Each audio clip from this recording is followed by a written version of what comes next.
Hello, heroines. This is Alex. I hope everybody's doing okay. Today, I wanted to bring the lovely Yayoi Komiyama because Yayoi is, first of all, a force of nature. She's learned so much over the years and she's so passionate about what she does. And her focus is really health. And we know how deeply stress and anxiety can impact our gut. And whatever's going on in our gut has an impact on the brain and vice versa. So I thought she would be a really good person to bring on board to really have a chat with you guys and tell you like what she does, how everything's connected, and we'll kind of go into all of that. But I'm going to give her a chance first before I continue to rattle on to introduce herself. So, yeah, welcome. Um, why don't you tell us a little bit about, where you're from and what you do? Let's start there. Okay. Thank you, Alex. Thank you for having me today. And it's so good to spend time with a good friend. So, it's always fun and I enjoy it. So my name is Yayoi Komiyama. I am a transformation strategist. I'm a neuro-encoding specialist and I'm a neuro coach. So all of that, the neuro part, I'm sure you heard, is really about the brain. And I am the founder of Brain to Belly Coaching. And what I do is I really help people to change their relationship with food from chaotic and messy to just peaceful and balanced. Because I was a chronic yo-yo dieter. I think I started my first diet maybe when I was like 12 or 13. Um, and and I was also somebody that had a lot of emotional eating, did a lot of that. Food became my friend. When I was lonely, when I was hurt, I turned to food because they didn't talk back, they didn't hurt me, and it tasted good, right? So that's why food really became a friend of mine, and we just had this. It was probably too good of a relationship that we had. And then I would say, no, no, I don't want to see you anymore for a while. And then I would go back to it. So it was like this. I always kind of liken it to this bad boyfriend or girlfriend that kind of strings you along and you go in and out and in and out. And it was kind of like that kind of a messy, messy relationship. And it took me years and even going through a eating disorder, which is called an exercise bulimic, where you would binge on food and you would purge it through exercise. Because the only reason I purged it through exercise was because I couldn't throw up. I couldn't do it for some reason. I tried. I'm just going to be honest with you. I tried, but I just couldn't do it. So I said, you know what? Okay, then I am just going to exercise it off. And so I would calculate how many calories I overate and then try to get on the treadmill and then go to spin class and then go to do other things, go on the treadmill, come home, do my weights and the aerobics and all of that. So it was a crazy, crazy cycle. And it took a long time to break that cycle, to break that pattern. And I think what really helped me was one day I sprained my ankle, and that was like no exercise. And I was like, can't throw up. Okay, what am I gonna do? And said, I think I really have a problem, and I think it's time that I got help for it. And that was the hardest thing to do, but I started getting treatment, and I started to learn how to love myself. And that's when a lot of this part started coming into play. So with Brain to Belly, we work on what you think about. And because my mentor has this phrase that he always says, as you think, so you feel. As you feel, so you do. And as you do, so you have. And that is think, feel, do, and have. So what that means is anything you think is going to influence the way you feel. So when I was feeling lonely, I was like, okay, I'm lonely. I want food. So I went to food, emotional loneliness. And then the action was food, right? And eating it. But that wasn't a constructive way of handling that. And so I started to learn that maybe feelings are something that I need to actually feel and talk about, maybe, because also growing up in Japan, you kind of learn not to show your feelings. It's also a very cultural thing, and we tend not to express our feelings, express our thoughts. And I thought I was being a good Japanese person by not expressing how I felt. But in the long run, what that did was it just suppressed it. And food was my way of shoving it down into my system, into my body. And of course, my body was getting bigger and bigger because it was trying to shut down all these emotions and feelings. And then I was trying to exercise it off, which was crazy. And so basically, that's where brain to belly came from. And it's really about learning how to make conscious thoughts. Your thoughts are always going to be your thoughts, but you can always make conscious thoughts. So you can be aware of what you're thinking instead of saying, "Oh, I'm such a loser. I can't lose weight. I'm no good at this. I'm always going to fail at this." Instead of saying that, think of it from a different perspective. Use a different frame of mind and say, hey, look, okay, in the past, maybe this was the case, but now I'm doing clean slate. I'm going to start fresh. I'm going to do something different.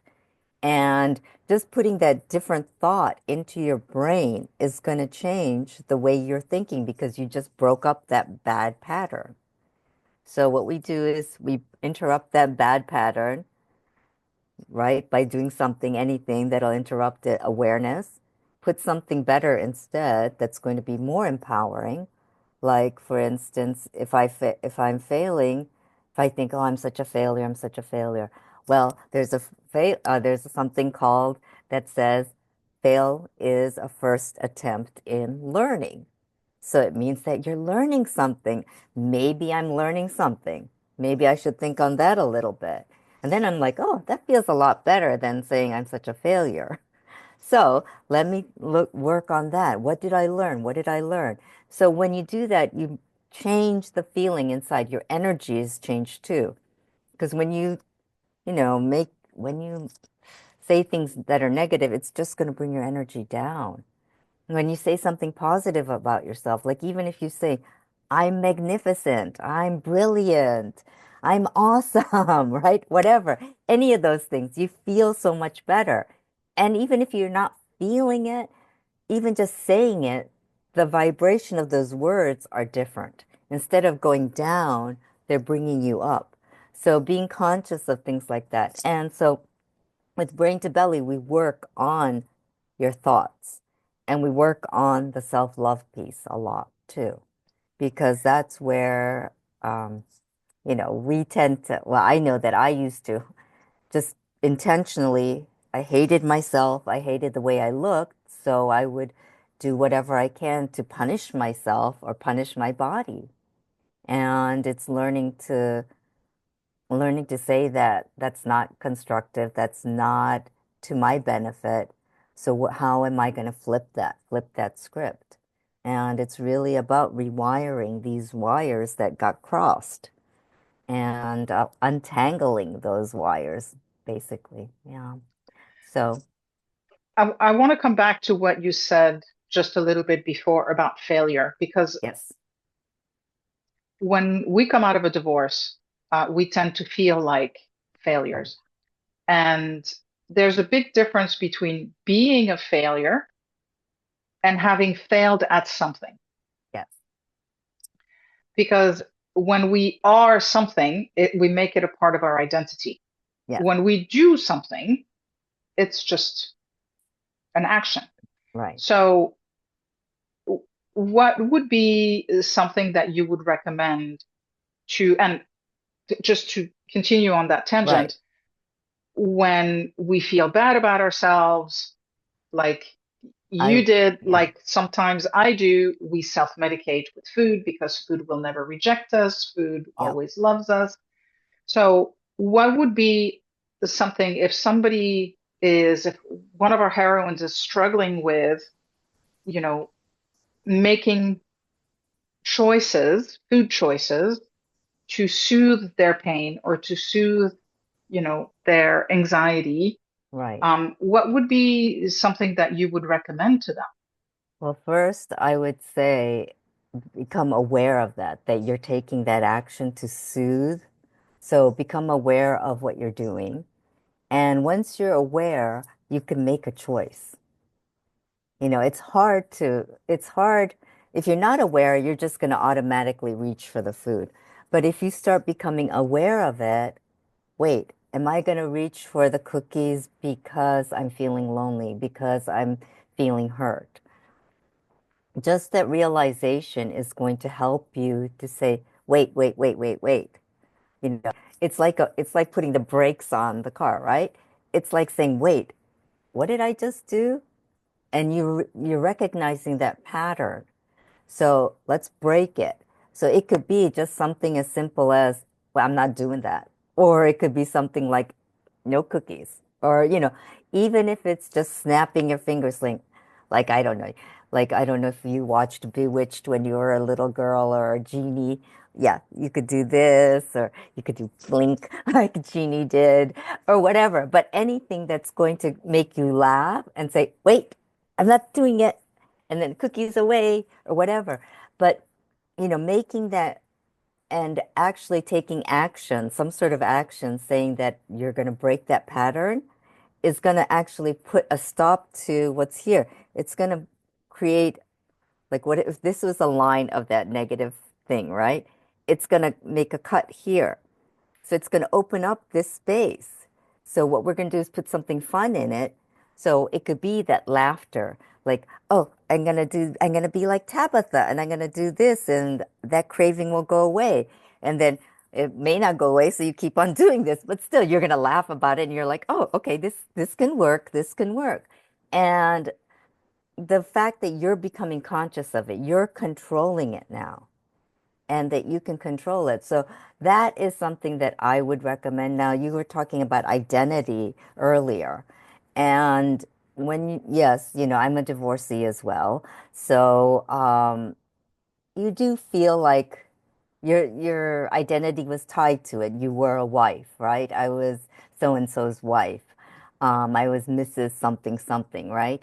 And it is an identity thing. But we also, like in Brain to Belly, we also work on creating newer identities. And I mean, even with the eating thing, we want to create a newer identity of who we are.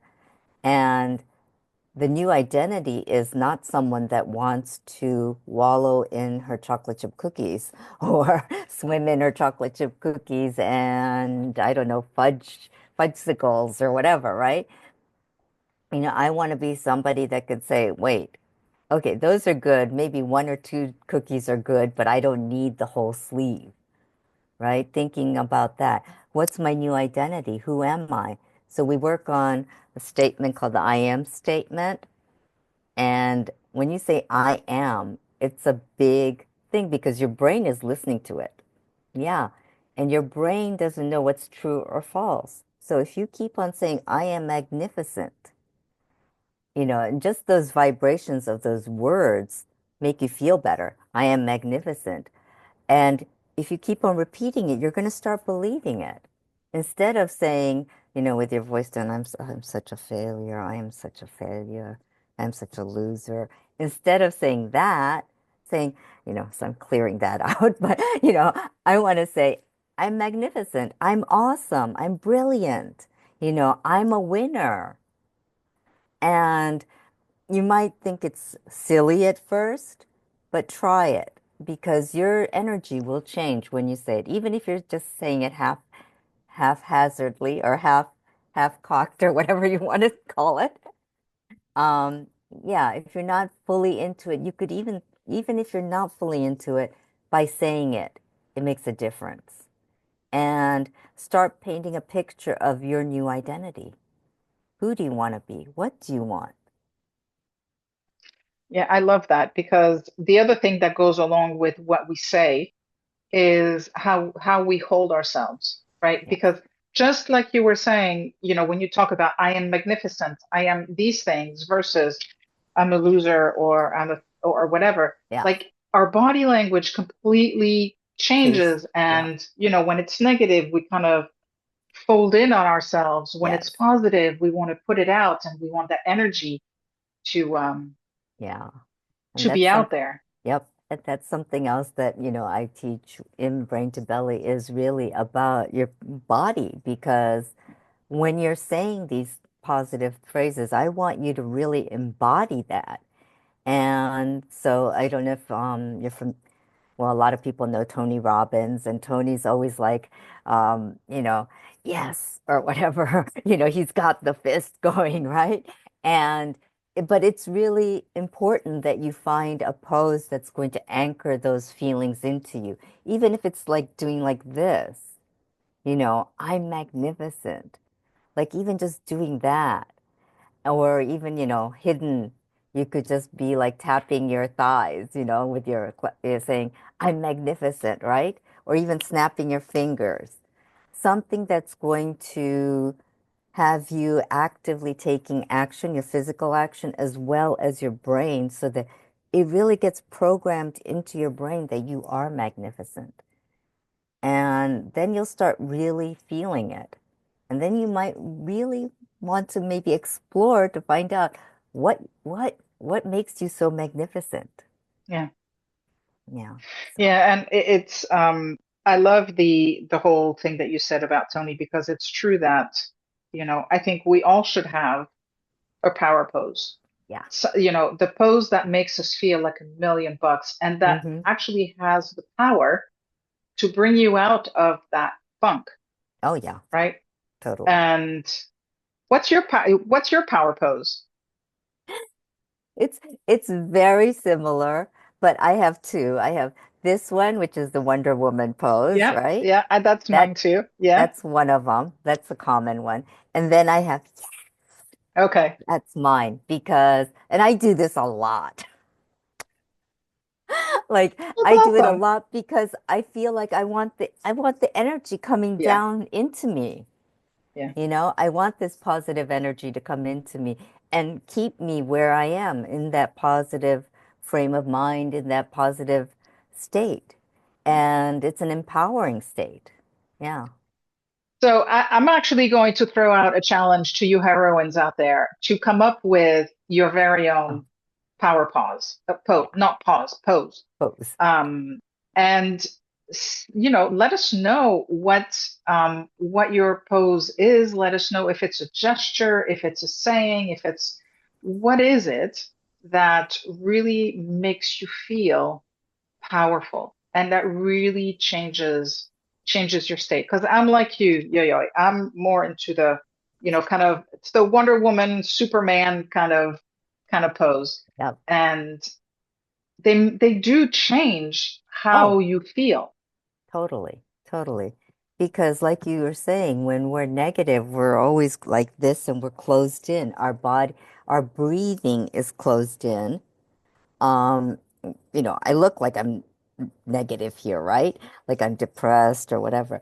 But like if I'm standing up like this, I'm taking in air like this, I'm breathing it in, I'm taking in energy. That's really powerful. Just that gesture. So even if you're feeling like crap, if you're feeling like this, then I just say, do this and just see.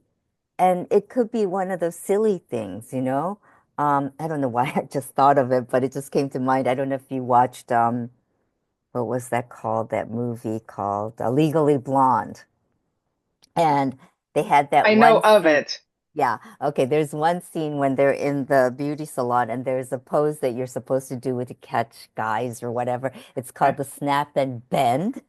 And if you snap, you go down and then you bend like this, right? But even if it's that, even if it's just doing this, right? It's like funny, it gets you. And oh, and I just wanted to show you my Wonder Woman toy. Oh my God, that's awesome. Where did you get that? Oh, I bought it through Funko Pop because Oh my God, they have all of these, and this is one of them. I have more than one Wonder Woman, but this is the one that I have on my desk. that's awesome. I love So that, Wonder Woman. She's oh cool. yeah, she is so cool. I loved her when even when she was doing the twirl thing. Yeah, Yeah. yeah.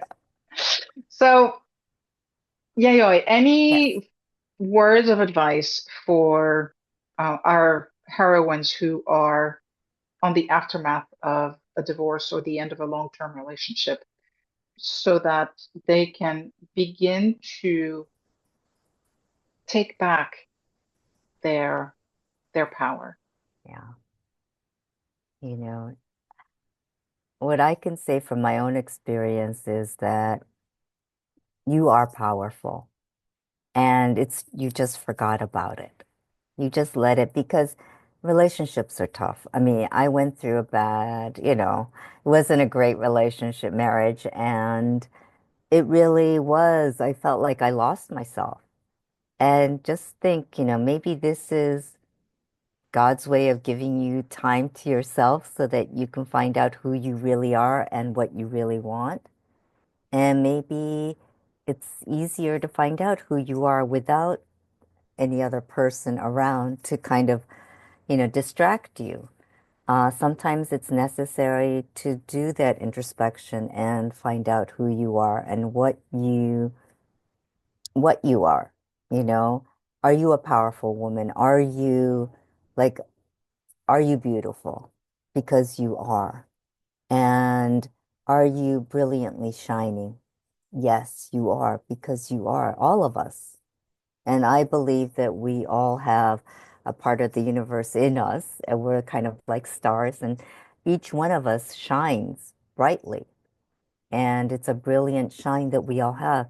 So just remember, all of the pain from the divorce, all of that, maybe clouded, got layered. I don't know. These clouds just got layered all over your shine, right? And we're just stripping them all off, gently taking them off, and let yourself, your essence just shine because you are brilliant and beautiful and you are whole. You just have to remember that. And being in a community that supports you is so important. So, reach out to your fellow people and supporters, people that are going to nourish you and be with them and be who you are and just shine because you are powerful. You just forget it sometimes.